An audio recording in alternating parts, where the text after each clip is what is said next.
नमस्कार। ज्योतिष के इस कार्यक्रम में आपका स्वागत है। आज हम मेष राशि से कन्या राशि तक के जातकों का वैवाहिक जीवन किस प्रकार से होते हैं उसकी चर्चा करेंगे। पूरे संसार में कहें तो वैवाहिक जीवन 100% किसी का भी सत्य नहीं हो सकता। जैसे भारत और पाकिस्तान में कभी भी समझौता नहीं हो सकता, ये अनहोनी बात होगी। यदि उनमें समझौता हो जाए तो वैवाहिक जीवन में भी 100% खुशियां हो सकती है। तो आप अनुमान लगाएं कि किस प्रकार के होते हैं। कोई भी किसी भी राशि के हों, मेष से मीन तक 100% कोई भी नहीं कह सकता। कुछ ग्रह स्थितियां भी होती है जो इस प्रकार से उन्हें सही भी कर देते हैं, जिनमें तलखियां होने की संभावना होती है, परंतु ग्रह स्थितियां ऐसी बन जाती है कि उनमें तलखियां तो होती है परंतु बहुत नाम मात्र की। तो ऐसा ना समझें कि अगर इस राशि के जातक की ऐसी कुंडलियां हैं या कोई ऐसे बता दें कि इस राशि वाले का जीवन कष्टमय होगा तो होगा ही, ऐसा नहीं है। और किसी का कह दे कि खुशी होंगे और उसका कष्टमय नहीं होगा तो ये भी संभव नहीं है। तो ग्रह स्थितियां भी बहुत हद तक जिम्मेदार होते हैं। तो इसी बात को हम समझने का प्रयास करेंगे।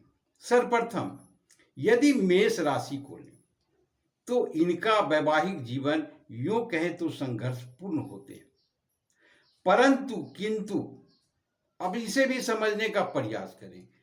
प्रबल मार्केश है 2 नंबर में, 7 नंबर में शुक्र के राशि है। जब ये दो राशियां एक ही ग्रह के हों तो ऐसी स्थिति में प्रबल मार्केश बनते हैं।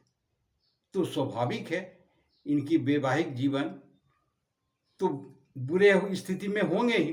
अब आते हैं दूसरे पहलू पर कि यदि दूसरे भाव में शुभ ग्रह हो तो इनकी स्थितियों में सुधार, सप्तम भाव में शुभ ग्रह हो तो और भी बेहतर सुधार।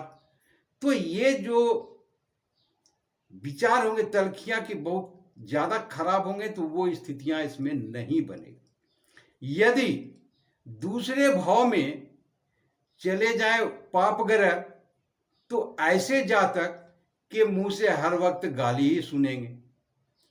तो कोई इस तरह का व्यवहार करे तो पत्नी तो क्या जानवर भी भाग जाएंगे।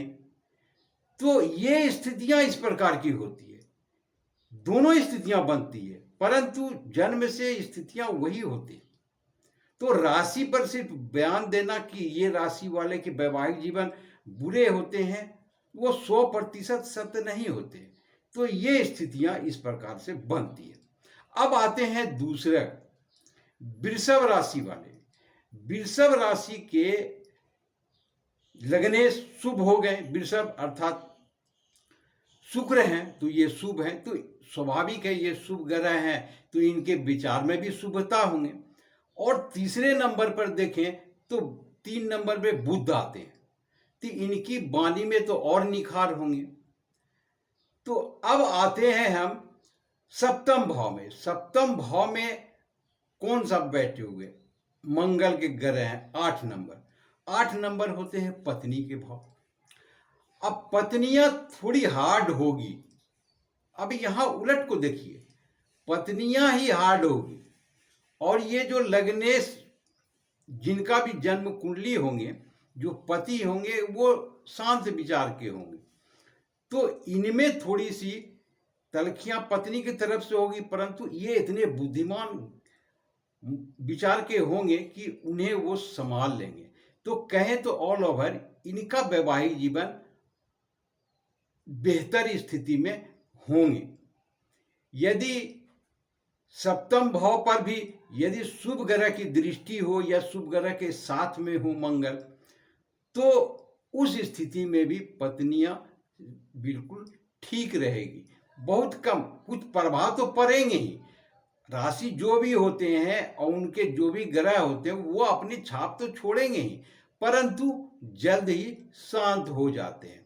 अब आते हैं मिथुन राशि की बारी। मिथुन के दूसरे भाव में चंद्रमा है, चंद्रमा सौम्य ग्रह है, और सप्तम भाव में धनु राशि है अर्थात बृहस्पति के, तो पत्नियां भी इनकी सौम्य मिलेगी, स्वाभाविक है।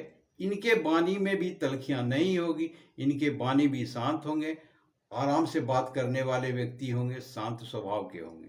तो कहें तो इन दोनों ग्रहों की तुलना में, इन दोनों, माफ कीजिएगा, इन दोनों राशियों की तुलना में ये बेस्ट में है, बेहतर स्थिति में होंगे। इनका वैवाहिक जीवन कहें तो अत्यधिक सुखी होंगे। अब आते हैं चौथे नंबर पर कर्क राशि वाले का। कर्क राशि के दूसरे भाव में 5 नंबर है, और वहां बैठे हुए हैं कौन? सूर्य के भाव हो गए। तो सूर्य के भाव में इनके में थोड़ा सा हार्डनेस होगा, कड़ापन, तलखियां ज्यादा होगी, क्योंकि ये पाप ग्रह हैं। और इनके सप्तम भाव में कौन बैठे हैं? तो शनि के राशि हैं, कर्क मकर राशि हैं।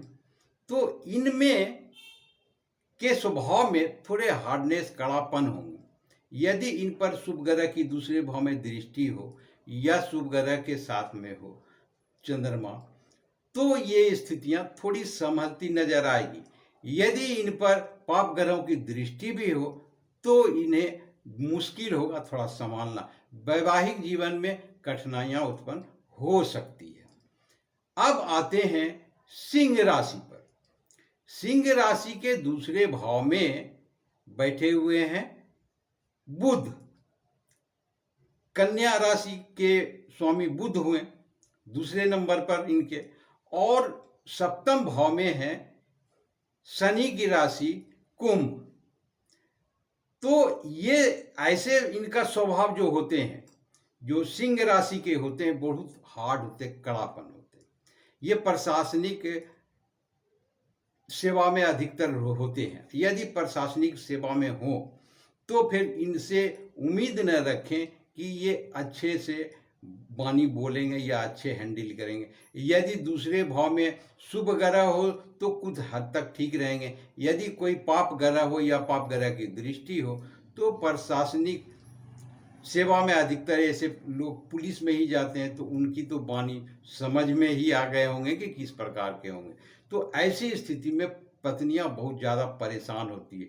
इनकी पत्नियां थोड़ी धार्मिक प्रवृत्ति के होते हैं, परंतु इनमें भी तलखियां कुछ ज़्यादा ही देखने को मिलते हैं, क्योंकि यदि शुभ ग्रह भी हो तो थोड़े कम हो जाएंगे, दूसरे भाव में तो थोड़े कम हो जाएंगे, परंतु होंगे, बहुत होंगे तो जरूरी, क्योंकि लग्नेश हार्ड है, सूर्य हैं। जिस प्रकार से मेष के लग्न हार्ड होते हैं कि शुभ ग्रह भी हो तो भी वो तलखियां करेंगे ही, चाहे वो किसी भी स्थिति में हो।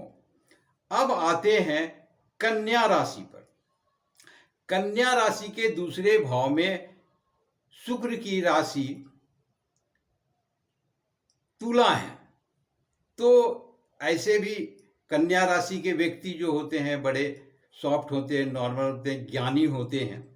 और दूसरे भाव में शुक्र की राशि सौम्य ग्रह है, तो इनकी वाणी में भी अच्छाई ही होंगे। और सप्तम भाव में देखें तो गुरु की राशि मीन है, तो इनकी पत्नियां भी ज्ञानी होंगी, पढ़ी लिखी होंगी। तो स्वाभाविक है इनका भी मिथुन राशि की तरह इनका भी वैवाहिक जीवन बेस्ट होते हैं, बहुत अच्छे होते हैं। तो ये था 6 राशियों के बारे में उनका वैवाहिक जीवन। आशा करता हूं आपको अच्छे लगे होंगे। आपने वीडियो देखा इसके लिए बहुत बहुत शुक्रिया, धन्यवाद।